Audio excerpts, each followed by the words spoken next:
Hello বন্ধুরা, commerce জ্ঞান মন্দির ইউটিউব চ্যানেলে আমি তরুণ পারিয়াল তোমাদের সকলকে স্বাগত জানাই। বিজনেস স্টাডিজ কারবারি শিক্ষার ক্লাস 11 এর 2024-25 নতুন শিক্ষাবর্ষের নতুন সিলেবাসের প্রথম chapter nature and purpose of বিজনেসের আরেকটি ভিডিও নিয়ে আজ আমি তোমাদের সামনে হাজির হয়েছি। আজকে আমরা আলোচনা করব ট্রেড অর্থাৎ ব্যবসা নিয়ে, যেখানে ব্যবসা বলতে কি বোঝায়, ব্যবসার প্রকৃতি এবং গুরুত্ব কি, এবং ব্যবসার শ্রেণী বিভাগ কি, এই সকল টপিকের উপরে আজকে আমরা ডিটেলসে আলোচনা করব। তাই আজকের ভিডিওটি অন্যান্য ভিডিওর মতো খুবই ইম্পর্টেন্ট, তাই ভিডিওটিকে লাস্ট অবধি অবশ্যই দেখবে, ভিডিওটিকে লাইক অ্যান্ড শেয়ার করবে। বিজনেস স্টাডিজের ক্লাস 11 এর প্রথম চ্যাপ্টারের উপরে আমি ব্যাক টু ব্যাক টোটাল 6টা ভিডিও এখনো পর্যন্ত আপলোড করেছি, যেখানে বিজনেসের ডিটেলস নিয়ে আলোচনা হয়েছিল। তোমরা যারা সেই ভিডিওগুলো দেখোনি অবশ্যই দেখবে।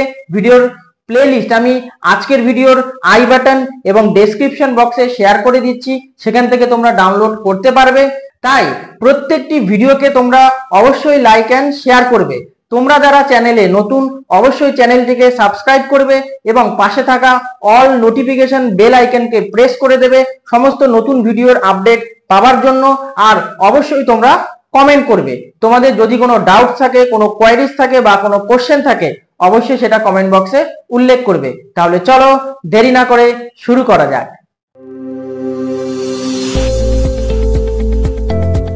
এবার আমরা দেখব ট্রেড বা ব্যবসা বলতে কি বোঝায়। তো প্রথমেই বলা হয়েছে trade is the process by which the goods produced in the industry bridge the distance between the producer and consumers for the purpose of making profit. অর্থাৎ উৎপাদন কার্যকে আরও সুলভ করার মাধ্যমে কারবারি মুনাফা অর্জন করার একটি বিশেষ মাধ্যম হিসেবে ব্যবসা কাজ করে, যেখানে প্রডিউসার উৎপাদনকারী এবং কনজিউমার ভোক্তাদের মধ্যে যে ডিস্টেন্স, সেই ব্যবধানকে কম করার একটি ব্রিজ বা সেতু হিসেবে ব্যবসা কাজ করে চলেছে। এই বিষয়টিকে আমরা আরও সহজভাবে বুঝব। আমি প্রথমেই ট্রেডের বিষয়ে কিছুটা আলোচনা করেছিলাম, যেখানে ব্যবসার মধ্যে আমি খুচরো ব্যবসায়ী এবং পাইকারি ব্যবসায়ীর কথা আমি উল্লেখ করেছিলাম।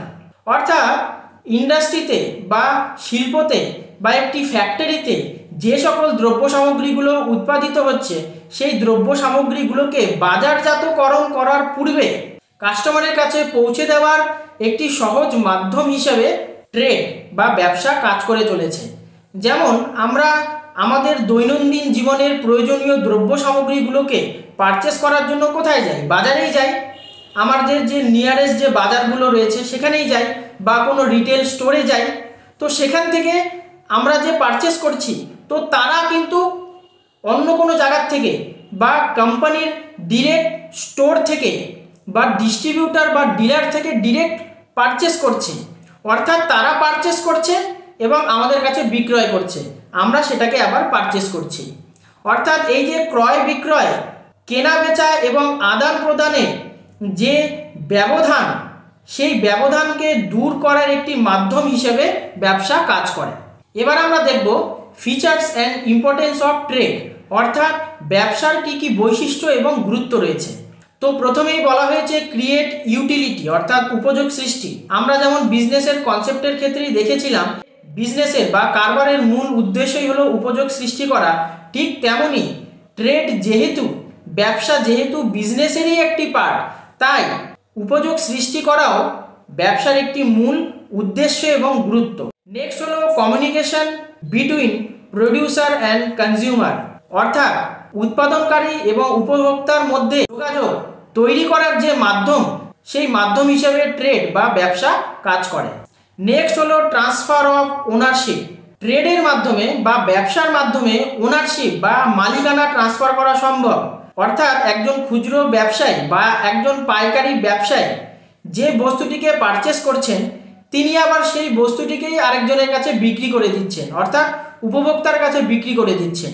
অর্থাৎ এর থেকে বোঝা যায় যে কোনো দ্রব্য সামগ্রীর মালিকানা হস্তান্তর করা সম্ভব ট্রেড বা ব্যবসার মাধ্যমে। নেক্সট হলো বাইং অ্যান্ড সেলিং। ব্যবসা বা ট্রেডের একটি মূল বৈশিষ্ট্যই হলো কেনা এবং বেচা, তাই একে ট্রেডিং বলা হয়। নেক্সট হলো নেচার অফ ওয়ার্ক। কারবারের বা ক্রিয়ার প্রকৃতি।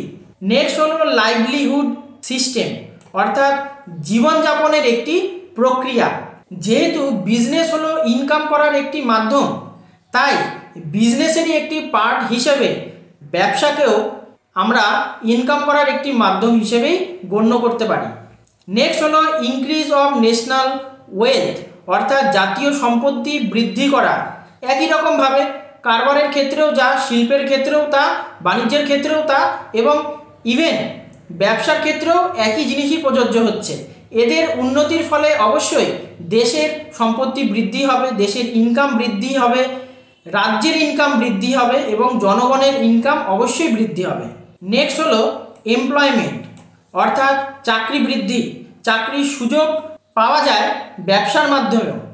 নেক্সট হলো প্রোডাকশন অ্যান্ড সেল সাপোর্ট, অর্থাৎ কারবারের উন্নতির জন্য, শিল্পের উন্নতির জন্য এবং বাণিজ্যের উন্নতির জন্য যে উৎপাদন কার্য এবং যে বিক্রয়ের যে প্রক্রিয়া, সেই প্রক্রিয়াকে ব্যবসা বিশেষভাবে সাহায্য করে থাকে, সাপোর্ট করে। নেক্সট হলো ফুলফিল ডিমান্ড, অর্থাৎ চাহিদা পূরণ করা। উৎপাদন কার্য সম্পন্ন হওয়ার পর কাস্টমারের কাছে উৎপাদিত দ্রব্য সামগ্রীগুলো পৌঁছে দেওয়া, সেখানে স্টোর করার যে প্রক্রিয়া, সেই প্রক্রিয়ার একটি বিশেষ অঙ্গ হিসাবে ট্রেড বা ব্যবসা ক্রিয়া করে চলেছে, কাজ করে চলেছে। নেক্সট হলো ইনক্রিজ কনজামশন, অর্থাৎ ভোগের পরিমাণ বৃদ্ধি করা, অর্থাৎ উপভোক্তাদের কাছে দ্রব্য সামগ্রীগুলোকে আরও সহজে পৌঁছে দেওয়ার মাধ্যম হিসেবে ট্রেড বা ব্যবসা কাজ করে চলেছে। এবার আমরা দেখব ক্লাসিফিকেশন অফ ট্রেড। ব্যবসার কি কি শ্রেণীবিভাগ রয়েছে?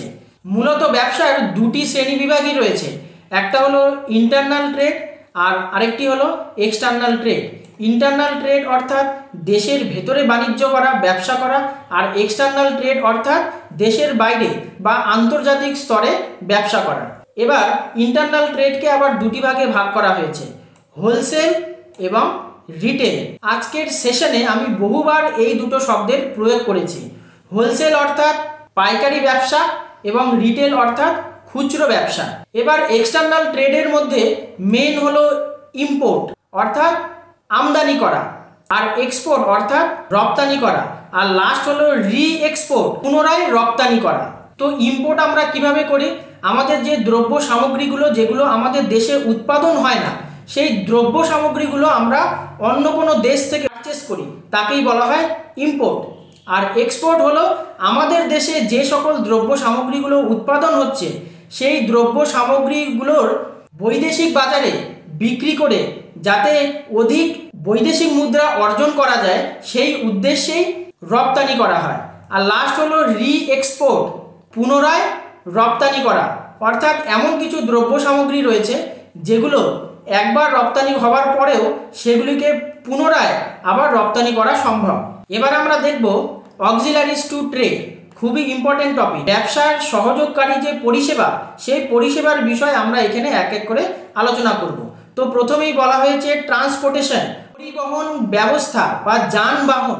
উৎপাদিত দ্রব্যকে এক জায়গা থেকে আরেক জায়গায় স্থানান্তরিত করা, উৎপাদনকারী এবং ভোগকারীর মধ্যে যে দূরত্ব, সেই দূরত্বকে শিথিল করার ক্ষেত্রে ট্রান্সপোর্টেশন বা যানবাহন ব্যবস্থা বা পরিবহন একটি বিশেষ ভূমিকা পালন করে। একটি ছোট্ট এক্সাম্পলের মাধ্যমে এই টপিকটিকে বোঝার চেষ্টা করব। আমরা প্রত্যেকেই ব্রিটানিয়া মেরি আমাদের দৈনন্দিন জীবনে ব্যবহার করেই থাকি, খাই আমরা প্রত্যেকেই। তো সেই মেরি উৎপাদন হয় কলকাতায়, কিন্তু যেখানে উৎপাদন হয় তার আশেপাশেই যে সকলের বাড়ি আছে তেমন তো নয়। তো সেই মেরি অল ওভার ইন্ডিয়ার প্রত্যেকটি প্রান্তেই সাপ্লাই হয় এবং প্রত্যেকটি ব্যক্তি সেই ব্রিটানিয়া মেরি খায়, তাদের পছন্দ।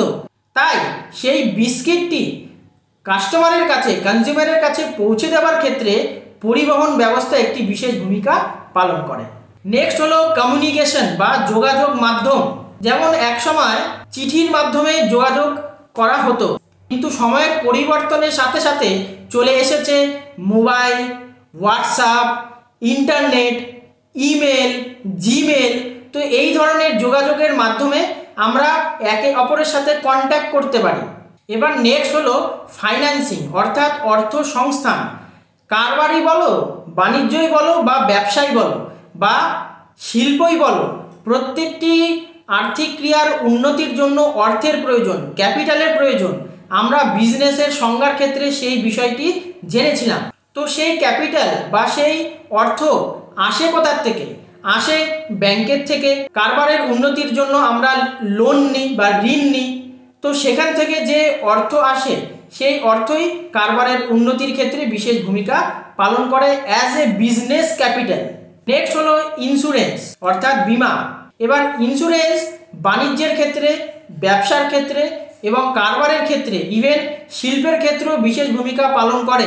ইন্স্যুরেন্স বা বীমা বিভিন্ন ধরনের হয়, যেমন লাইফ ইন্স্যুরেন্স, জীবন বীমা, ফায়ারের বীমা, এছাড়া গাড়ির বীমাও করানো হয়। তো এই ধরনের যে বীমা সম্পর্কিত যে পরিষেবা, সেগুলো আমরা ট্রেড বা ব্যবসার মাধ্যমে পেয়ে থাকি। নেক্সট হলো প্যাকেজিং বা মোড়কজাতকরণ, অর্থাৎ উৎপাদিত দ্রব্যকে আরও অ্যাট্রাকটিভ বানানোর জন্য, ইন্টারেস্টিং বানানোর জন্য আমরা সেই উৎপাদিত দ্রব্যকে প্যাকিং করি, তাকে মোড়কজাতকরণ করা হয়। তো এই প্যাকিংয়ের কার্য সম্পন্ন করে ট্রেড বা ব্যবসা। নেক্সট হলো মার্কেটিং অর্থাৎ বাজারজাতকরণ। উৎপাদিত দ্রব্য কাস্টমারের কাছে পৌঁছে দেওয়ার একটি বিশেষ মাধ্যম হিসেবে মার্কেটিং বা অ্যাডভার্টাইজিং বিশেষ ভূমিকা পালন করে। কারণ কোনো কোম্পানি বা কোনো ফ্যাক্টরিতে যে দ্রব্য উৎপাদিত হচ্ছে, কনজিউমারকে সেই বিষয়ে অবগত করার ক্ষেত্রে মার্কেটিং একটি বিশেষ ভূমিকা পালন করে, যেটা আমরা অলরেডি বিজনেসের ফিচার্স এবং ইম্পর্টেন্স আলোচনা করার সময় আমরা দেখেছিলাম। নেক্সট হলো ওয়্যার হাউজিং অর্থাৎ গুদামজাতকরণ। উৎপাদিত দ্রব্যকে কাস্টমারের কাছে পৌঁছে দেওয়ার জন্য একটি নির্দিষ্ট জায়গা নির্বাচন করা হয়, অর্থাৎ বিভিন্ন জোন ক্রিয়েট করা হয়, যেখানে কাস্টমারের যে নিয়ারেস্ট প্লেস, সেই নিয়ারেস্ট প্লেসে সেই উৎপাদিত দ্রব্যকে স্টোর করা হয়। সেই স্টোরকে আমরা বলছি ওয়্যার হাউজিং বা গুদামজাতকরণ। যেমন আলু যাতে পচে না যায়, তাই তাকে গুদামজাতকরণ করা হয়, অর্থাৎ কোল্ড স্টোরে রাখা হয় দীর্ঘদিন যাবত, এবং সেখান থেকে ধীরে ধীরে ধীরে ধীরে আলুর সাপ্লাই দেওয়া হয়। নেক্সট হলো অ্যাডভার্টাইজিং অর্থাৎ বিজ্ঞাপন। কারবারের উন্নতির জন্য অ্যাডভার্টাইজিং বা বিজ্ঞাপন পরিষেবা একটি বিশেষ ভূমিকা পালন করে। কারণ একটি কোম্পানি যেই ধরনের দ্রব্য সামগ্রী উৎপাদন করছে, কাস্টমারের কাছে সেই দ্রব্য সামগ্রীর বিষয়ে নলেজ দেওয়ার জন্য অ্যাডভার্টাইজিং বা বিজ্ঞাপন সংস্থার সাহায্য নিতে হয়, যা কারবারের উন্নতির জন্য, বিজনেস, ট্রেড এবং শিল্পের উন্নতির জন্য একটি বিশেষ ভূমিকা পালন করে। তাহলে আজ এখানেই বিদায় নিচ্ছি। খুব শীঘ্রই দেখা হচ্ছে আরেকটি ভিডিও নিয়ে। ততক্ষণ ভালো থাকো, সুস্থ থাকো, মন দিয়ে পড়াশুনো করো। জয় হিন্দ, বন্দে মাতরম।